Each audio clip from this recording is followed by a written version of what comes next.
keep all your body parts inside the car. No eating please, and no smoking. Thank you.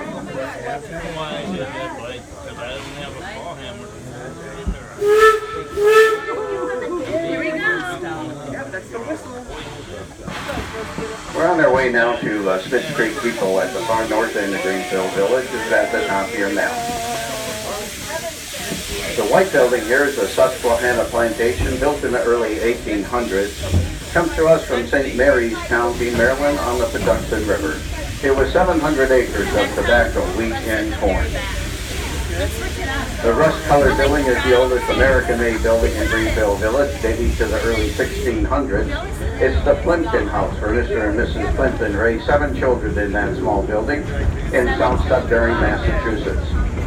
The windmill is the Ferris windmill, considered the oldest in the United States, built in 1640 on Cape Cod.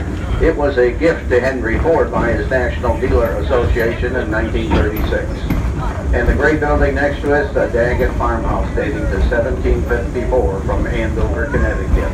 If you get the opportunity, stop back, talk to the people inside. They're in curious clothing. They love to talk about life in this country before the American Revolution.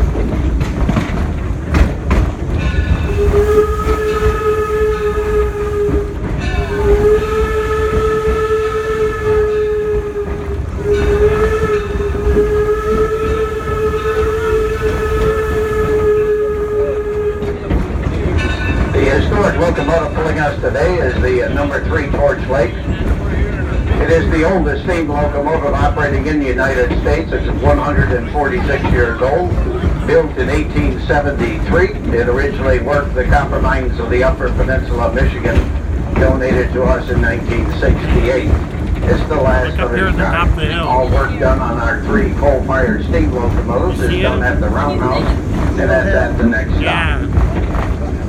The Henry Ford is a non-profit, independent educational institution not affiliated with the Ford Motor Company or the Ford Foundation. We are supported by our donors, our members, and our guests.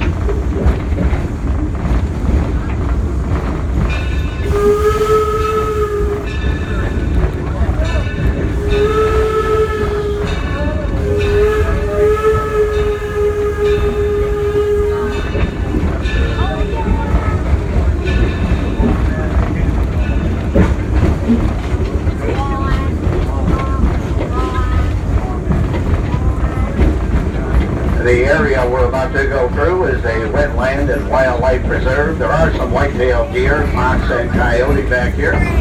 Various birds such as blue herons, white egrets, red-tailed hawks, and wild turkeys.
The open field on the left is called Walnut Grove. It's an activities field throughout our season. We do many things in part out here, such as Civil War remembrance. A lot of reenactments take place out here. And Motor Muster, followed by the Detroit Symphony Orchestra and our 4th of July ceremonies. And then comes historic baseball every Saturday and Sunday during the summertime. And in September, Old Car Festival, the longest running in the United States. We just passed our 69th annual. The buildings up on the hill are still part of porches and parlors. The red brick building is the Noel Webster home. The large yellow complex we're approaching here is the Henry Ford Academy. It's a charter high school. Over 525 students attend. They're selected through a lottery system from Wayne County, Michigan. The graduation rate exceeds 99%. The curriculum focus is on science, technology, engineering, the arts, and math. The upperclassmen have classrooms out here in these Pullman cars we're approaching. The ninth graders are in the indoor museum. When Henry Ford opened Greenfield Village in 1929, he wanted to convey the inspiration of the American genius to the children. With Henry Ford, it was children first. He could be seen with them in the classrooms and on field trips. He wanted to inspire them through America's traditions of ingenuity, resourcefulness, and innovation. And we continue that here today through all the different venues that have been added, the objects in those venues, and the stories of the lives of the people who were there long ago.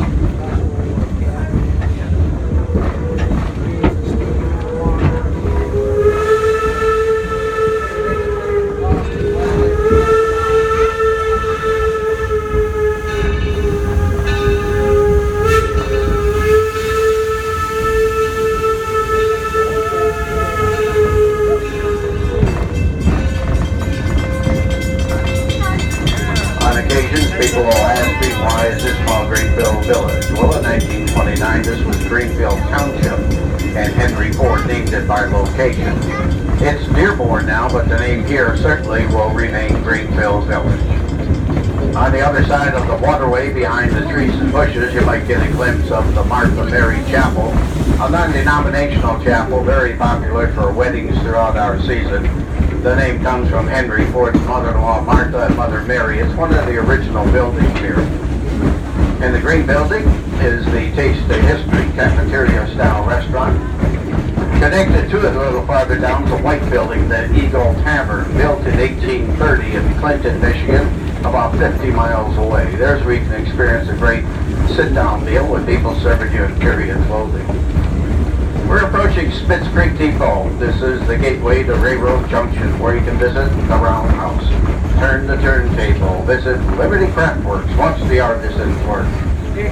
We're in walking distance here to the 1913 Herschel Spillman Carousel, the Playground, Edison Illuminating Company, and Spitz Creek Depot. Remain seated, please. Wait for that whistle. Once you hear the whistle, then you can get up and exit on the left side only. We'll be here for 4 minutes and then depart for the front gate, Firestone Station, for another round trip. Keep in mind the stamp on your hand, your wristband, your ticket. They'll all get you back on the train at any of our 3 platforms all day long. Just a moment. There you go. It's safe now to get up and exit.